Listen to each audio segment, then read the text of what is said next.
और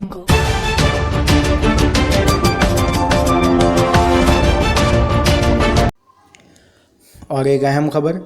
भाटपाड़ा फसाद पर बीजेपी और तृणमूल लीडर के दरमियान लफ्जी जंग। एक रियासती बीजेपी सदर दिलीप घोष ने बंगाल में हुक्मरान जमात तृणमूल कांग्रेस और इंतजामिया पर जय श्री राम का नारा लगाने पर लाठीचार्ज और गोली चलाने का इल्ज़ाम आयद किया, तो दूसरी जानिब कोलकाता के मेयर फराद हकीम ने भी बिना किसी सियासी जमात का नाम लिए बगैर कहा कि बंगाल में एक बाहरी जमात रियासत में आकर खलफसार पैदा करने की फ़िराक में है,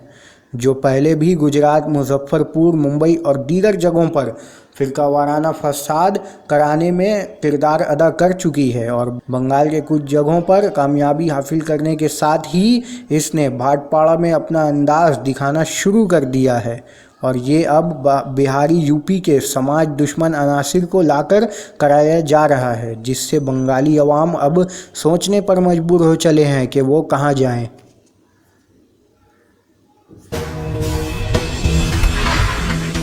পাত্র সাহেব বলছেন না, কোচবিহার থেকে কাকদ্বীপ আর পুরুলিয়া থেকে পাহাড় অবধি কোথাও কি শান্তি আছে? রোজ গুলি চলছে, বম বন্দুক নিয়ে মারপিট হচ্ছে, হয় নিজেদের পার্টির মধ্যে টিএমসি, নাহলে অন্য কাউকে মারা হচ্ছে। পুলিশ গুন্ডা মিলিতভাবে সাধারণ মানুষকে অত্যাচার করছে, তার পরিণাম আজকে লোক এত খেপে গেছে, একটা ছোটোখাটো ঘটনাও হাতের বাইরে চলে যাচ্ছে, পুলিশকে লোক তাড়া করে মারছে। একটা নতুন দল কয়েকটা সিট জিতে পশ্চিমবঙ্গ দখলের আশা করছে, তাই তারা যেভাবে গুজরাটে অশান্তি করেছিল, যেভাবে মুজফ্ফরনগরে অশান্তি করেছিল, যেভাবে বোম্বেতে রায়েট করেছিল, যেভাবে ভারতবর্ষের বিভিন্ন জায়গায় সাম্প্রদায়িক দঙ্গা উস্কানি দিয়ে সাম্প্রদায়িক দাঙ্গা করিয়েছিল, ঠিক সেইভাবে বাংলাকে অশান্ত করার চেষ্টা করছে। কিন্তু বাংলার মানুষ আজকে ভাবছে ভাটপাড়া দেখে যে ভাটপাড়ায় বাংলার মানুষ বাঙালিরা পালিয়ে বেড়াচ্ছে, বিহার থেকে লোক, ইউপির থেকে লোক এসে সেই হিন্দি সিনেমায় যেটাকে বলা হয় সেই রকম চরিত্র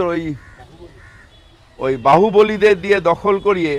সেই গঙ্গা জলের মতন, গঙ্গা জল বলে সেই রকম ভাটপাড়া তৈরি হয়েছে। যদি বাংলাটা ভাটপাড়া তৈরি হয় তাহলে আমরা বাংলার মানুষ যাবোটা কোথায়? তাই ভাটপাড়া হতে দেব না।